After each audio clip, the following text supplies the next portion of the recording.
안녕하세요. 한올바이오 파마 주주 여러분, 최효정 전문가입니다. 오늘은 한올바이오 파마를 둘러싼 최근의 변화들을 하나의 흐름으로 깔끔하게 정리해 드리겠습니다.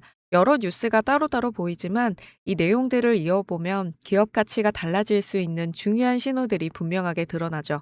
특히 이번에 발표된 바토클리맙의 임상 이상 결과는 단순한 긍정적인 소식이 아니라 이 향후의 실적과 시장 진입 가능성을 다시 계산해야 할 만큼 의미 있는 전환점이 되고 있습니다. 오늘은 이 흐름을 처음부터 끝까지 자연스럽게 연결해서요. 왜 시장이 이 약을 주목하는지 쉽게 설명드리도록 하겠습니다. 먼저 바토클리맙 임상 이상 결과부터 보도록 하겠습니다. 이번 데이터는 갑상선 기능을 유지하는 효과가 임상적으로 확인됐다는 내용인데요. 조금 어렵게 들릴 수는 있지만 쉽게 말하면 이 약이 실제 환자에게 도움이 되는지가 숫자로 검증됐다는 뜻입니다. 바이오 산업에서는 이 단계가 굉장히 중요합니다. 효과가 명확해지는 순간 시장은 이 단순 기대가 아니라 상업화 가능성을 구체적으로 계산하는 단계로 넘어가기 때문인데요. 그래서 업계에서는 이번 결과를 두고 게임 체인저 가능성 그리고 기업 가치 2조 원 이상의 확대라는 평가까지 나오고 있습니다. 즉, 약 하나의 성공 가능성이 기업 전체의 체급을 바꿀 수 있는 지점에 들어섰다는 의미겠죠. 그 배경에는 시장 규모가 있습니다. 바토클리맙이 진입하게 될 이 안티 FcR원 시장은요.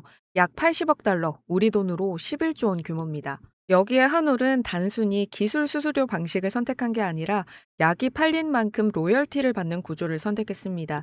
이 말은 허가 이후에 판매량이 늘어날수록 기업 실적이 계단식으로 커지는 구조란 뜻인데요. 그래서 시장에서는 임상이 성공하면 시장에 진입하게 되고 이렇게 매출이 확대된다는 이런 전형적인 성장 루트가 만들어질 가능성을 높게 보고 있습니다.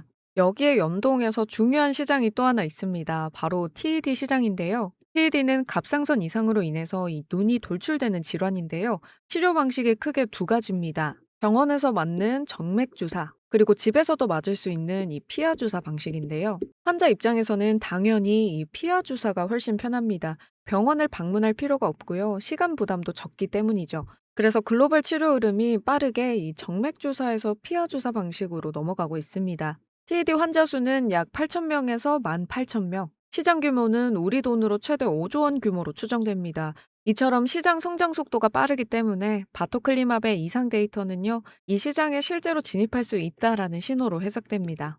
많은 분들이 걱정하신 일정 문제도 한번 짚어보도록 하겠습니다. 이뮤노반트가 TED 3상 발표를 내년 상반기로 미루면서 한올도 같이 밀리는 거 아니냐 이런 우려가 있었죠. 하지만 한올은 상황이 다릅니다. 국내 공시 제도 때문에 정해진 시점에 톱라인 데이터를 발표해야 하는 의무가 있습니다. 임상 종료, 통계 분석, 데이터 공시 이 세 단계가 이미 정해져 있기 때문에 기업이 임의로 발표 시점을 늦출 수 없는 거죠. 그래서 지금도 기존에 보던 이 12월에서 1월 발표 일정이 유지될 가능성이 아주 높습니다. 즉 일정 리스크는 거의 사라졌고요. 이제 시장은 결과의 질에 집중할 시점으로 넘어간 상태입니다. 이제 전체 흐름을 한번 정리해 보도록 하겠습니다.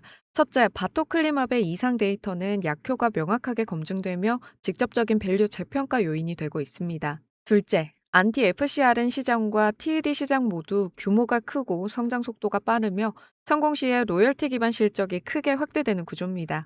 셋째, 일정 리스크는 구조적으로 제한적이어서 예상했던 발표 시점이 그대로 유지될 가능성이 높습니다. 이 세 가지가 모두 맞물리면서 지금은 단순한 호재 뉴스가 아니라 기업 가치가 다시 정의되는 이 초입의 구간으로 보는 게 맞습니다. 그리고 이런 펀더멘털 변화는 단기 흐름에 자연스럽게 반영되는데요.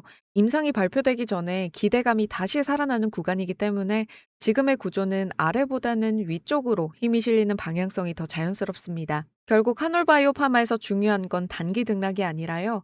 이 임상 데이터에서 시장 진입으로 여기서 로열티 매출 확대로 이어지는 중단기 성장 경로가 본격적으로 열리고 있다는 점인데요. 오늘 내용이 도움이 되셨다면 구독과 좋아요 꼭 눌러주시고요. 다가오는 발표에서 어떤 변화가 나올지 저와 함께 지켜보시죠. 지금까지 최유정 전문가였습니다. 감사합니다.